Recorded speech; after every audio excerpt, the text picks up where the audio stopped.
Diduga disebabkan tak kuat menahan beban, lantai pelataran Pasar KUD Kota Tanjung Pinang yang berada di atas air laut roboh. Puluhan kendaraan dan bangunan yang berada di atasnya terperosok ke dalam air. Satu persatu kendaraan roda 2 dievakuasi oleh pedagang dan petugas. Salah satu pengunjung pasar mengaku peristiwa terjadi secara tiba-tiba. Mau belanja ikan, mau keluar, dulu udah ambruk itu saya langsung loncat, saya langsung jatuh lah. Beruntung tidak ada korban jiwa dalam peristiwa ini, namun 4 warga terdiri dari anak-anak dan orang dewasa alami luka dan dilarikan ke rumah sakit. Oleh petugas, lokasi bangunan Pasar KUD kini telah ditutup.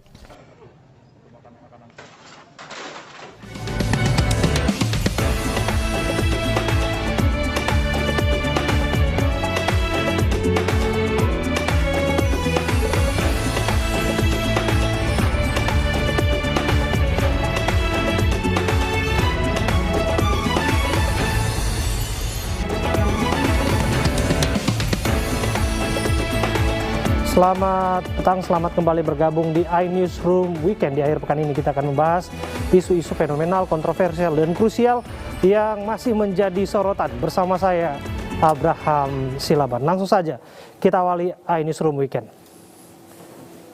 Pemirsa, ribuan warga di lereng Gunung Slamet Purbalingga menggelar aksi unjuk rasa menolak adanya tempat karaoke di desanya. Warga mengaku resah karena banyak pelanggan karaoke yang berbuat onar.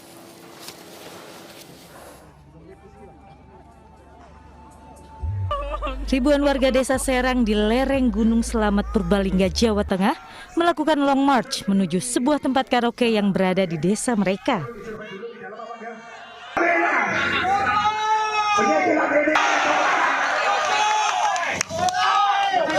Teriakan ribuan warga meminta pihak berwajib untuk menutup tempat karaoke yang kerap menimbulkan keresahan pun menggema. Warga resah karena sejak tempat karaoke tersebut beroperasi di desanya, banyak pelanggan karaoke yang berbuat onar. Kemarahan warga ditambah karena pengelola telah menyalahi perizinan yang pada awalnya izin untuk pendirian kafe, namun bangunan tersebut justru dijadikan tempat karaoke. Desa, dan kita konfirmasi apakah lingkungan sekitar mengizinkan atau ada izin atau ada kulan nuwun lah bahasa kami. Beliau menyampaikan bahwa ini kan sudah diwakili oleh kepala desa, seperti itu. Tapi izin yang kami baca setelah kami juga duplikasikan, intinya izin pendirian usaha kafe dan resto. Setelah berhasil melakukan penyegelan tempat karaoke, ribuan warga berangsur membubarkan diri. Warga mengancam bila tempat karaoke tersebut dibuka kembali, mereka akan menggelar aksi serupa dengan jumlah massa yang lebih besar. Pertandingan sepak bola U23 di Maluku Utara diwarnai kericuhan, dua pendukung kesebelasan bentrok hingga ke tengah lapangan. Aduh, mau nih kasih itu. Laga final turnamen sepak bola U23 yang dilangsungkan di kota Tidore, Maluku Utara berlangsung ricuh. Kericuhan terjadi saat sejumlah penonton memprovokasi pendukung kesebelasan lainnya. Kedua kelompok pendukung yang turun ke lapangan saling berhadapan hingga membuat suasana semakin memanas.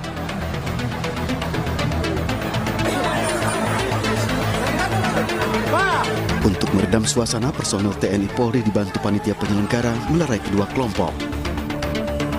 Laga final turnamen U23 ini akhirnya dimenangkan Tian FC dengan skor 1-0 atas Bintang Selatan FC.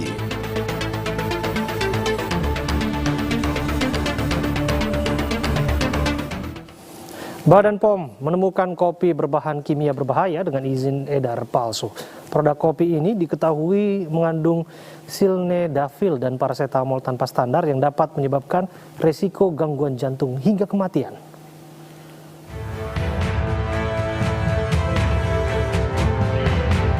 Badan Pengawas Obat dan Makanan melakukan operasi penindakan terhadap jaringan makanan ilegal.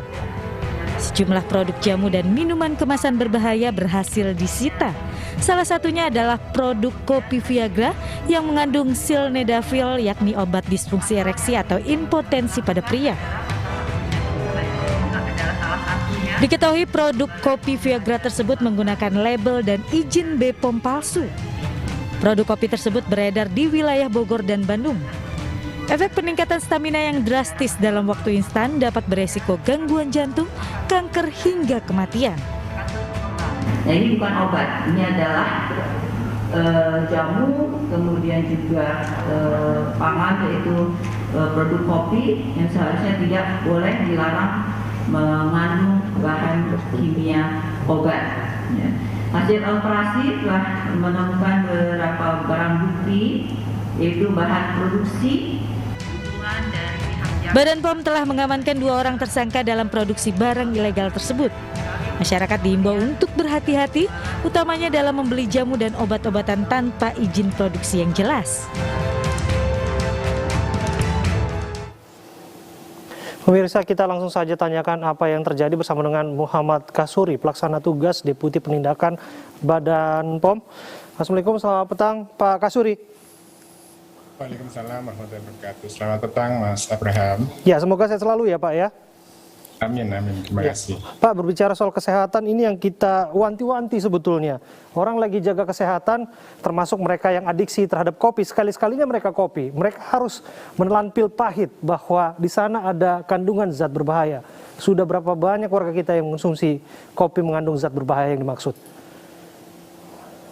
Iya, tentunya adanya peredaran kopi mengandung bahan berbahaya ini menjadi concern Badan POM untuk selalu meningkatkan tugas dalam rangka pengawasan dan perlindungan terhadap masyarakat. Karena kenapa?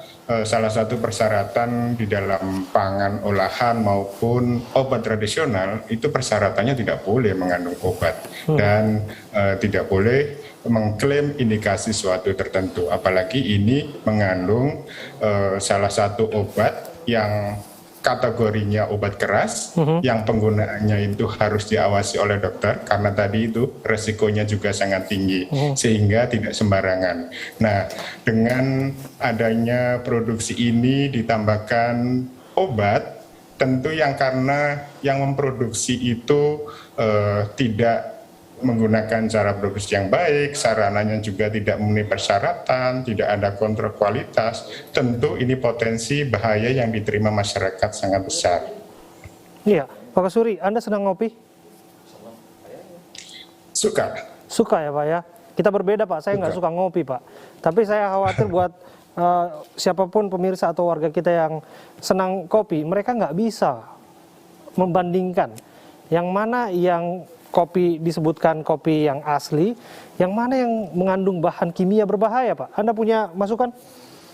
Iya, tentunya masyarakat bisa membedakan ya. Yang pertama kaitannya dengan kopi yang disinyalir mengandung bahan berbahaya ini dari segi harga sudah sangat berbeda jauh. Kalau kopi biasa satu saset rata-rata berapa sih? Tapi kalau yang diklaim dengan khasiat tertentu ini harganya luar biasa. Itu yang pertama.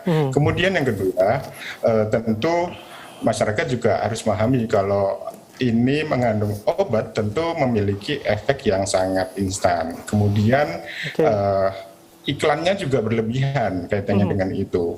Ini yang menjadi hal yang harus diwaspadai oleh masyarakat. Kemudian yang berikutnya adalah kaitannya dengan namanya juga akan berbeda, tidak ada melanggar etika kaitannya dengan penamaan kopi jantan lah, kopi lanang lah di situ. Kemudian juga dari kemasan ini juga menampilkan gambar-gambar yang tidak sesuai etika. Ini mudah dipahami oleh masyarakat. Kiranya kalau mendapatkan produk yang seperti ini tentu tidak dibeli atau dikonsumsi. Oke, yang saya khawatirkan untuk saudara-saudara kita yang doyan sekali kopi ini Pak, apalagi mereka yang bisa mulai hari dengan kopi, ada yang bisa 3 kali sehari, ada yang sambil, sekarang ada lagunya itu kan Pak, lagu Mari Ngopi gitu kan, yang dipopulerkan oleh pejabat publik kita, dan mereka malah makin sering itu ngopi Pak. Yang saya mau tanya, dengan semakin sering ngopi, tapi ternyata ada zat berbahaya yang ada di sana, gangguan kesehatan apa yang fatal yang mungkin saja mereka akan rasakan? Iya, kalau mengkonsumsi kopi yang normal, kopi biasa dengan durasi yang wajar, interval yang wajar tentu akan tidak terlalu mengganggu kesehatan. Tapi kalau yang mengandung bahan kimia obat ini tentu sangat berbahaya. Apa bahayanya? Ini dimulai dari gejala ringan, mulai dari sakit kepala, kemudian pandangan kabur, telinga berdenging, jantung berdebar, hingga bahaya yang berat adalah kaitannya dengan jantung berhenti karena dipacu terus hingga menyebabkan kematian. Sebentar, Pak Kasuri, artinya ketika gejala-gejala itu ditemukan, jantung berdebar, mulai pusing dan lain sebagainya, artinya ada masalah dengan kopinya, bukan masalah dengan hati orang yang ngopinya, Pak. Iya, banyak faktor sih, Mas Abraham. Oleh karenanya tentu harus berkonsultasi pada ahlinya sehingga diketahui dari mana penyebab sakit tersebut. Oke, ya, itu yang harus kita antisipasi. Pak, sudah ada tersangka, Pak, untuk mereka-mereka yang tidak bertanggung jawab? Iya, dari hasil pemeriksaan para saksi sudah mengerucut 2 tersangka, namun demikian tidak menutup kedua tersangka ini masih terus kita kembangkan untuk membongkar jaringan yang lebih luas lagi. Oke, tentu saja harus ada pemantauan di tiap-tiap titik, Pak. Kalau kita lihat kan tren ngopi ini kan tentu saja hampir di semua kalangan dan mereka mendapatkan produk kopi mudah saja, dari mana saja begitu.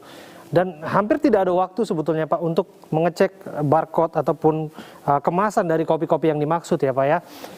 Anda punya cara khusus Pak, barangkali tips untuk mereka melihat dari sasetnya saja misalnya ya, kopi instan ya.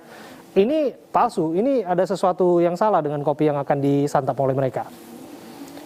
Ya Mas Abraham, tadi yang di awal sudah saya sampaikan kaitannya dengan ciri-ciri kopi yang tidak memenuhi ketentuan tadi. Nama produk tersebut atau mereknya itu tidak sesuai etika. Demikian pula ada gambar-gambar tertentu yang tidak sesuai etika juga. Harganya juga lebih mahal dibanding dengan harga yang biasa. Nah tentunya ini menjadi patokan utama bagi para konsumen untuk membeli kopi. Iya. Jadi yang diiming-imingi atau yang barangkali sengaja mengetahui atau tidak sengaja mengetahuinya sebaiknya tidak. Sebaiknya ada yang salah dengan kopi itu, ada disebutkan kopi ini mengandung energi dan lain sebagainya, sebaiknya dihentikan. Begitu ya? Saran Pak Kasuri ya? Iya, betul. Minimal bagi pribadi masing-masing untuk berhenti tidak mengkonsumsi, membeli atau meminumnya. Kemudian juga memberitahu minimal pada keluarganya supaya memahami ini, kemudian teman-temannya, ke sanak familinya, dan partisipasi yang ketiga tentunya berharap bisa melaporkan ke kami untuk kita tindak lanjuti. Terima kasih Pak Muhammad Kasuri, Pelaksana Tugas Deputi Penindakan Badan POM sudah hadir bersama kami. Pemirsa tetaplah bersama kami akan kembali dengan informasi Presiden Jokowi akhirnya angkat bicara terkait polemik usulan penundaan pemilu. Sesaat lagi kami hadirkan dialognya.